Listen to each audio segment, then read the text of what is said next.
Good afternoon, dear students and other viewers. We are once again back to discuss with you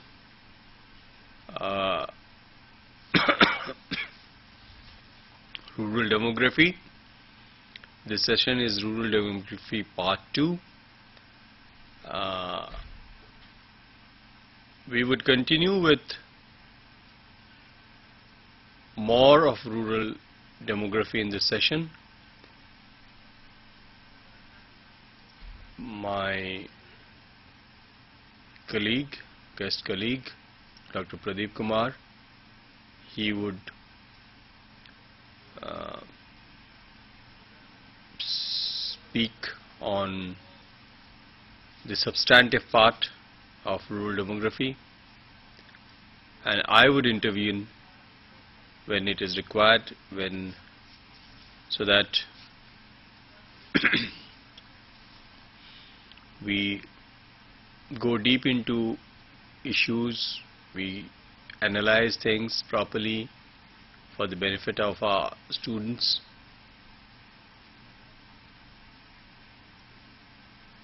But before we proceed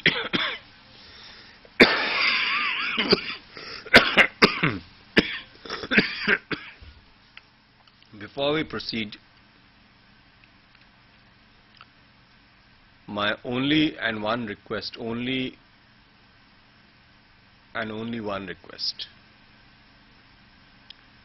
is that please do ask us some questions as we go on with these sessions, because those questions would make the entire session very, very lively, and it would be challenging for us, not for this particular session but also for later sessions, so that we gear ourselves up much better. And it's always nice to interact, especially with people who have a fresh mind, and students, they have since their minds are not very well trained, they are not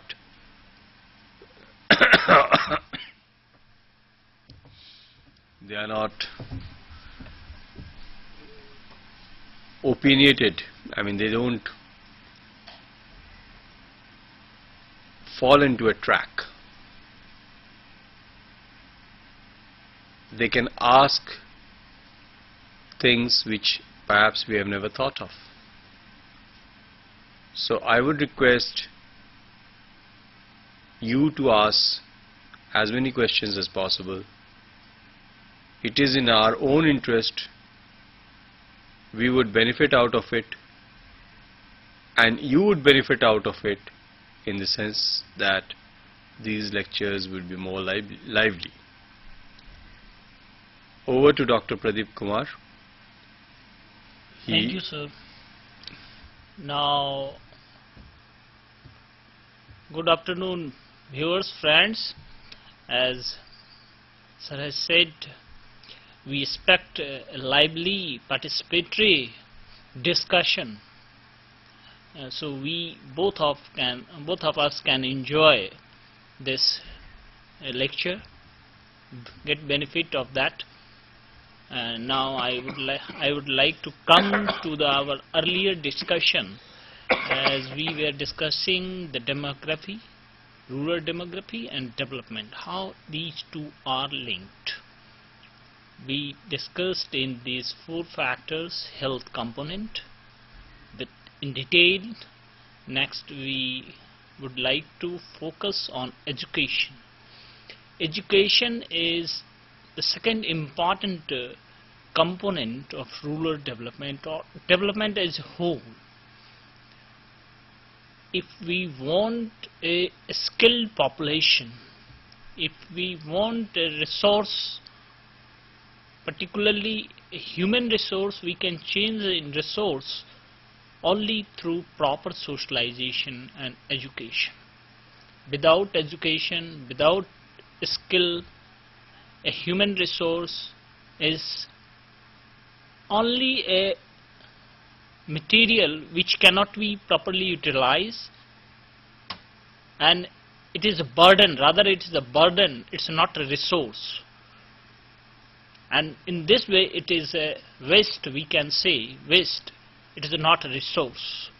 So making resource, we should have a proper training, proper education, proper socialization for productive purposes. So education is the most important indicator in development, rural development, to make our human resources for proper utilization. Unfortunately,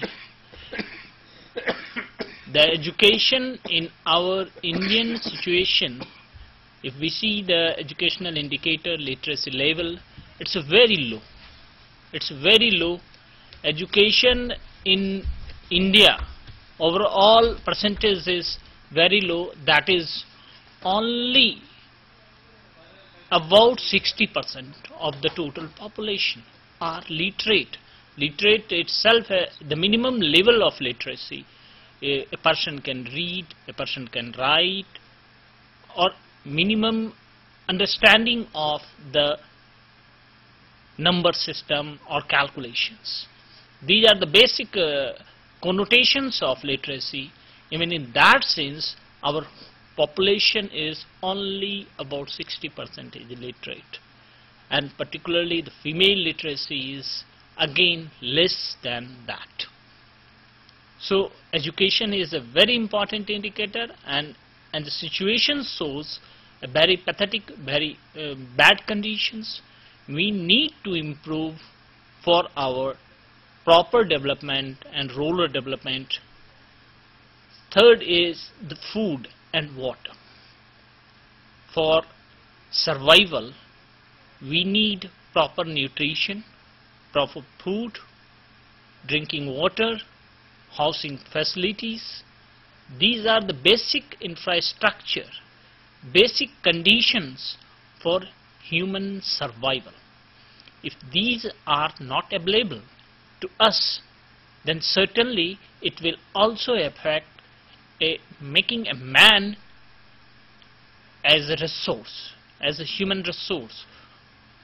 These are the proper conditions which must be met. So far as condition is food, we are having a good sizable proportion of the people below the poverty line who are not getting the proper nutrition, who are not getting the proper nutritional foods, rather having a life like a hunger situation. Second is water. It is irony of our country or developing countries that we have abundant water body, but drinking water is only 2% of the total water bodies.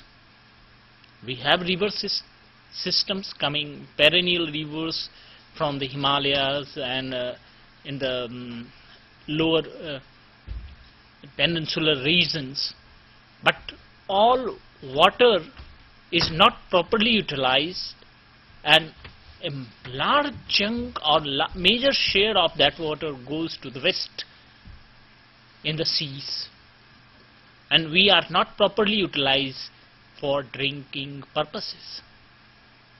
So it's a very important, these basic needs must be met for proper development of human resource. Third is the housing. We include apart from the food and water, housing is also a very important factor, and a large proportion, we should not say measure, but a large proportion of the people are not having proper shelter. Not only in urban, even rural areas, a sizable proportion are not having a proper housing. Though we have abundant land for those housing facilities, but due to lack of programs and initiatives and other factors, we are unable to provide them proper shelter, proper housing facilities. And these are very important factors which is still in shortage. Apart from these, fourth is the most important, that is the land and infrastructural support. Land, as we see, land is the one important resource for productivity, particularly the agricultural productivity, and also the housing system we talked about. So housing facilities and other facility we can provide, we have abundant support of land, and we are lucky in this respect that we have abundant size of land, and that too is fertile land. We have perennial source of river drainage system which brings the very good fertilizer soils each year. So these are a very fertile lands, and if we remember, India is called as a golden land of gold, where a huge productivity is often recalled. So land of this country is very fertile, and the problem is only the land settlement, pattern of land distribution and ownership system. These are the faulty system which has created the problem of effective production of the agriculture produce and other infrastructural support. Like land holding system, if we see the land holding system in India, it's a complete uneven. A majority of the lands, that is almost 80%, are in the hands of 20% people and 20% of the population.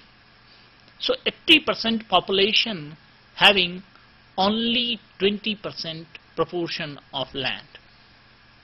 And surprisingly, if we see the most disadvantaged landless laborers and other sections who are deprived of these facilities, these ownership, though they are the major tillers, they are the major occupants and survival surviving on these lands, they are the landless laborers. Land reform programs has been launched after independence, but a few regions have got succeed, and even those regions, few proportion of lands has been this aim has achieved. Most of the area this program has failed due to many reasons. So land distribution system and land ownership itself a biggest problem for development in society like India.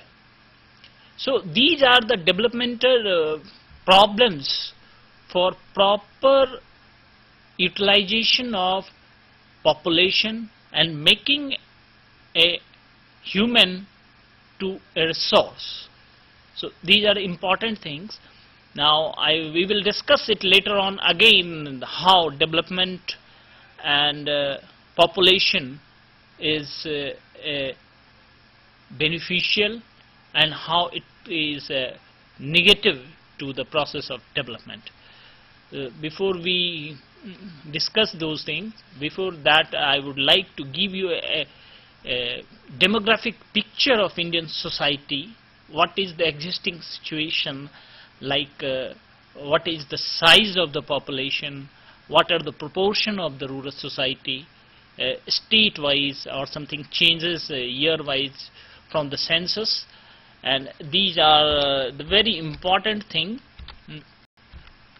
See first the population growth in India. Population growth India can be visualized into four main stages. It shows the different trends of the four stages. Population, the enumeration started 1872 and later on regularly from 1881, but the proper and detailed census figure starts from 1901 onwards. So see the picture of 100 years from 1901 to 2001. These 100 years population growth we can devise into four stages. We can look into four stages, and these are very important to understand. Now, what's the growth pattern of population in India? First stage, as you are looking, 1901 to 21. This 20 years population growth was very slow growth rate. And as the two census 1911 and 21 shows very slow growth rate. There is reasons. First is the First World War. It was the reason that First World War 14 to 18 has the major reason. It shows the figure in 1921 is it declined. There was no growth, and in 11 there was growth. So there was other reasons like epidemics and famines. These has been created a problem, and the population was very slow rate of growth. Next stage is 1931 to 51. It is also shows growth, but the trend shows growth rate has more steady, more continuous rather than the fluctuation like 21. There was a trendum slow in 1921, but from 31 to 51 growth rate is steady. It was not very high, very low, but steady. And next third stage starts from 1961 and it is till 81. In these 20 years, growth rate was very high growth rate. We can see the growth rate in this period more than 2. So a decadal growth rate is more than 20%, and this phase has a tremendous huge population explosion phase. We can see the figure, if census figure in this period, particularly 61, 71 and 81, it shows a huge population explosion. The programs has started at the last 80s or last 70s or the early 80s. Population control measures has started, but results has came later on. So we can see in the last fourth stage, that is the 1991 to 2001. It has also high growth rate, but there is also sign of slowing down the figures, and it has, if we see the growth rate of 91 to 2001, it has came down, that is 1.9 per year. The earlier it is more than 2.1 something in between 61 and 81. So growth rate shows down in the last fourth stage. So these are the four main stages we can see. The census picture shows the changes in population growth.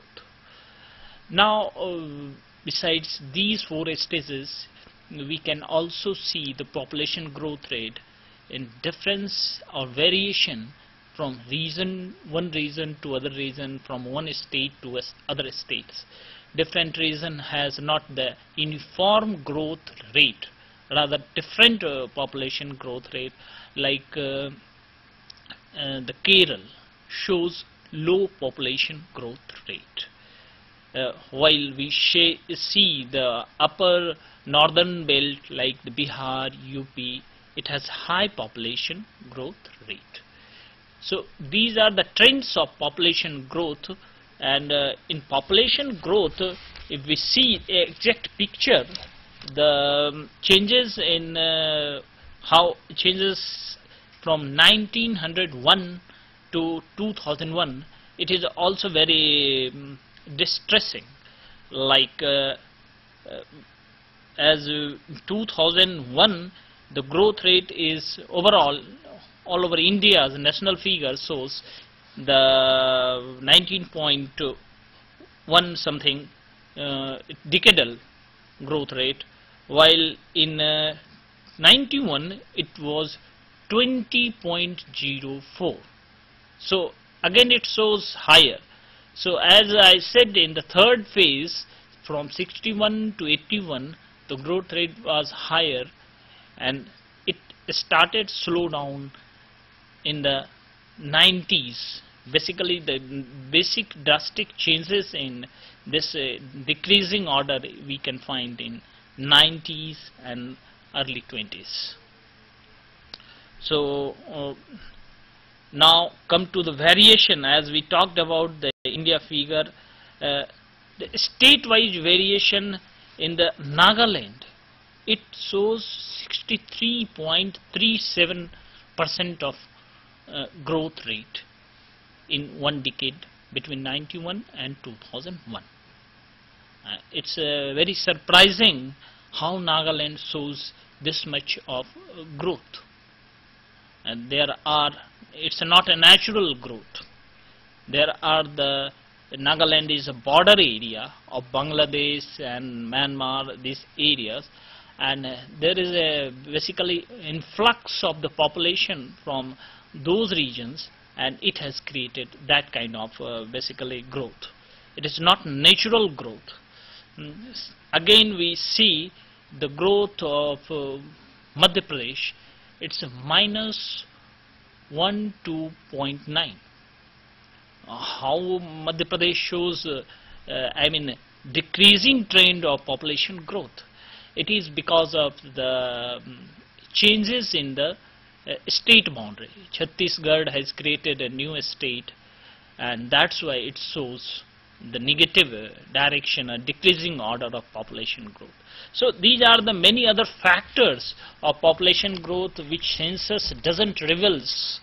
We have to analyze these things in understanding the different phenomena during that particular period happen. So these are the important indicators to understand the rural demography. Now see the very important rural population of India. As you have become aware of the growth pattern, now see the rural population of India. What are the proportion basically? Through table you can easily understand the proportion of rural population in from year 1901 to 2001. In the first column there is a total population in different censuses, and it is in million. Like the first stage 1901 starts 238 million. Next is in 11 252 million. Similarly it goes ahead in increasing order till 2001. It is 1027 million in 2001. This is the total population, total number of populations in millions. Next column you see the rural proportion. What is the rural population in corresponding census, and that gives you how proportion are and rural population size is. That is out of 238 million, there is 213 million size is rural population. That is almost 89% of the total population. In 1901, again we see the similarly in the next year it is 89.71. So the rural population has enhanced in from 1901 to 11. Similarly, it has again come down in 2001 because of, as we talked about, the reason was the First World War and other reasons. So it might have affected more in rural areas. And next is the 88%. So similarly, the whole population shows a declining the rural proportion from 1901 till the 2001. So it at last it reached 72.22%. This is the current census figure. 2001 figure is 72.22% of the rural population. So this is the all over India rural proportion in different years. Again we can see this in this chart. We can understand better way in pictorial representation how rural population is representing in red, and in green is total population. The size, how much proportion is rural population. It clearly reflects from different years, 1901 to 2001. Can you go back to the chart? Yeah. You see the population, the rural population percentage has gone down, whereas the actual figure, actual number of rural population has increased. The actual number of rural population, if you can show that figure once again. Yeah. You see the population, rural population was 629, isn't it? No, in 1901 it is 91. 91 it was 629, yes, million. 629 million. And now it is 742. 742. 2 million. So you see there is a rise in the population size. Population size. But the proportion has gone down. Population proportion has gone down. I mean, in terms of urban population, yeah, the rural population has come down. But the size is much more than what it was earlier. Yeah. So the number of people residing in the villages have increased. Yes, yes. Okay. So the pressure on the villages is more than what it was earlier. So the density of the population in the villages is more. The need for infrastructure is more. More water is required, more food is required, more schools are required, more housing is required. Housing is required. So overall, so it is not that the percentage, since it has reduced, the people have shifted to the urban areas, the rural development is no more required. It is just the opposite. It's just the opposite. Since people are not finding the rural places convenient to live, be it for earning, be it for education, be it for basic infrastructure, they are moving out to the urban areas. So there is a migration, there is a flow, which Pradeep is going to speak later. There is a flow from the rural areas to the urban areas. Now what is required is we have to check that flow, because that flow just for the purpose of earning, if it is just for the purpose of earning, just for the purpose of living, then it is not the right kind of purpose to move out. So the same kind of things could be provided in their places, native places. So if you plan it properly, this is possible. So for that we need to assess the situation. How is the population increasing? What the population would be after few years? How many people are moving out? What is the reasons for them? What are the reasons that compel them to move out? Is it the push factor, or is it the pull factor? You have to assess all these things before you get down to development projects. So to ensure rural development, we have to take a realistic assessment of the rural demography. The rural demography has to be also compared with the urban demography, because the urban demography is very much dependent on the rural demography. As I've already mentioned, the migration, which is basically a rural population flowing into the urban population. You see, this population which flows into the urban population, they are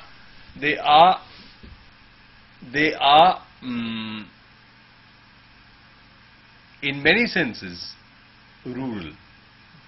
Yeah. Their ways of living, their culture, in many senses they are rural, but they are compelled to be in a context which is rather very alienating to them. So that adds different kinds of problems which are very, very social. Like for instance, the male population has to move out alone. Then what will happen to the family back behind? Obviously, the family would not get the proper attention when the father is missing from the family. What would happen to the children? As you know, education is such a thing which needs to be taken care at every step. If a person is educated, the father is educated, and he is the only one who is educated in the home, and he moves out of home for work purpose to an urban area, leaving behind his wife who is not very educated, and children who are supposed to get educated, and old parents who are not educated. He may send money. He may send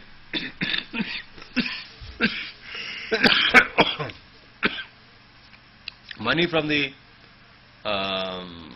city or town. But the child, when he goes to school, one, the child may not attend the school properly, because someone may be there to take him to school, may not be there to take him to school, and they would not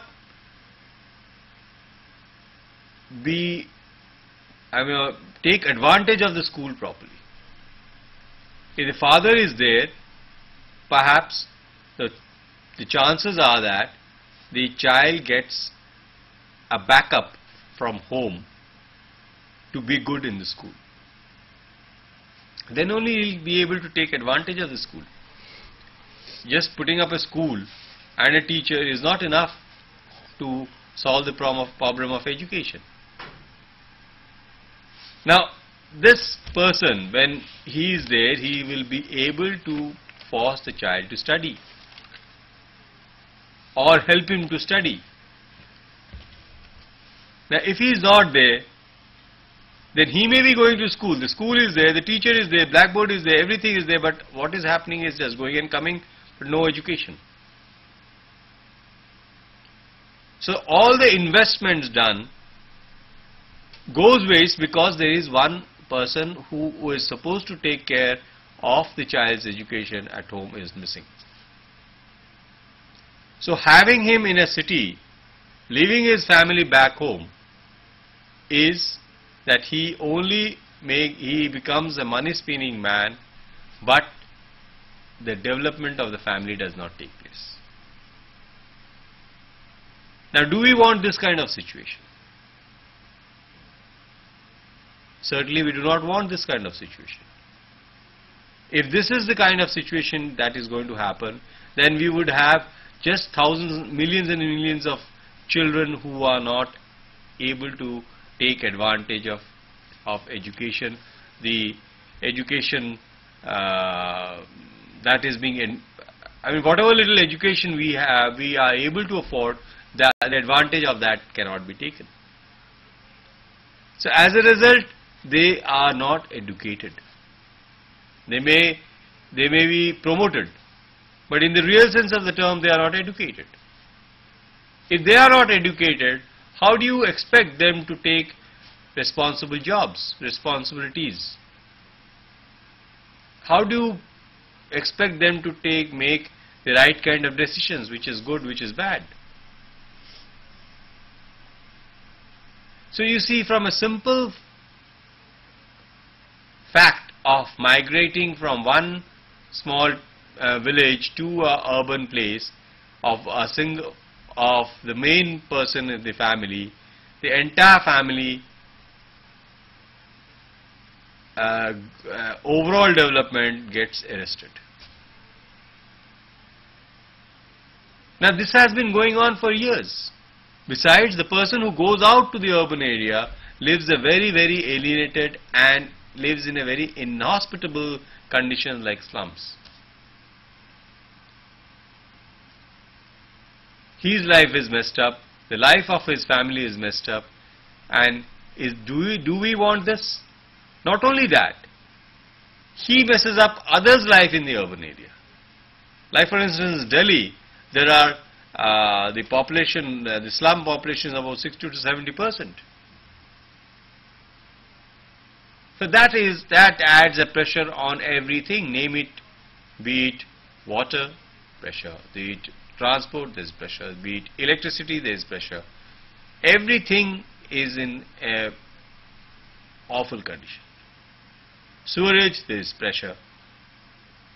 You would find the drains of Delhi just flowing, overflowing. The roads are flooded with sewage water. Delhi is a Rajdhani, is a capital of the city, of the country.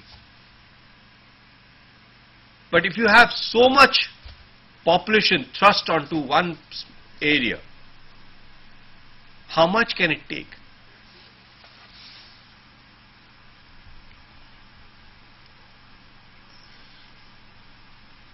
So the need for arresting the population, checking the population from flowing into the cities is very much required.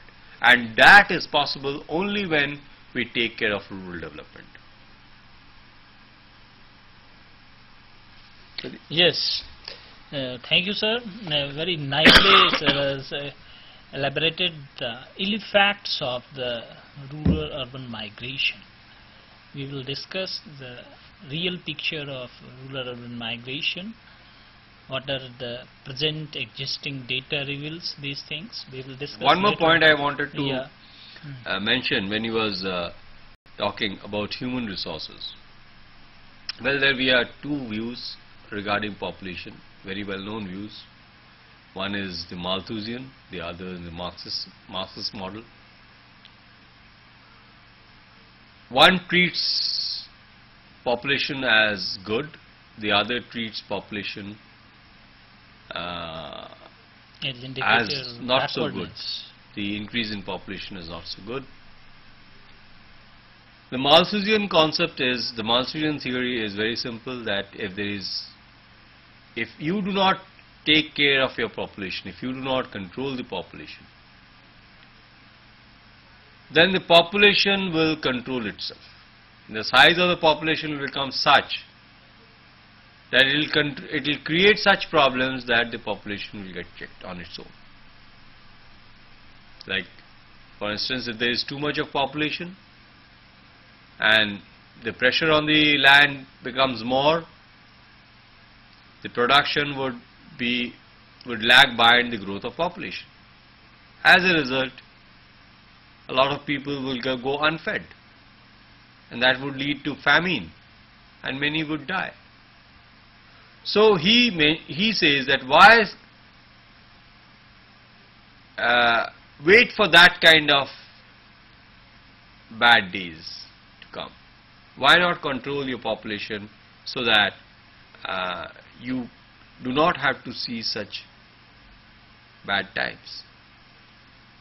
Whereas the Marxist model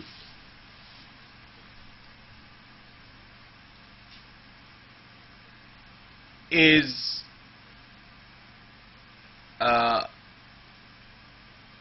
says there is nothing wrong in population as such. Every 25 years it will. The population is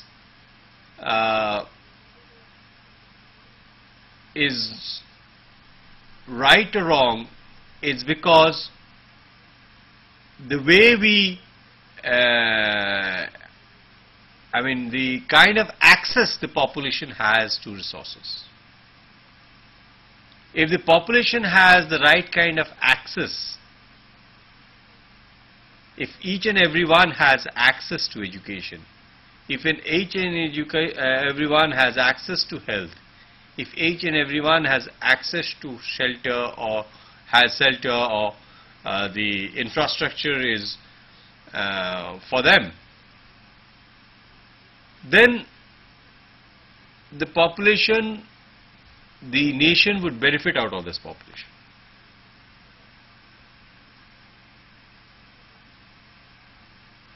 I personally feel neither of them is wrong, nor Malthus nor Marx. Without population, what is a nation? We need population, but we need population. We have to ensure the population certain the access. We have to ensure the population the access. If you cannot do that cannot ensure that kind of access, we cannot bring in that population.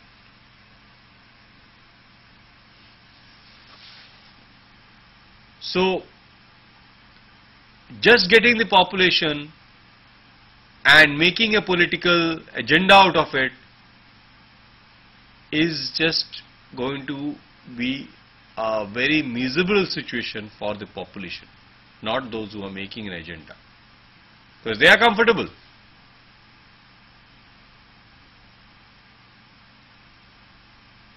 If you do not want to see the suffering of the population, then you have to have a limit to it so that you have maximum population gets the majority of the population gets access to the basic needs for survival. Well, we are winding up the second session of Rural Demography Part 2. We would go to the third to continue with rural demography. Our request was not heard, was not paid attention. Still, we would repeat and request, please do try to ask us some questions so that we can respond to your queries with much more enthusiasm. Thank you very much.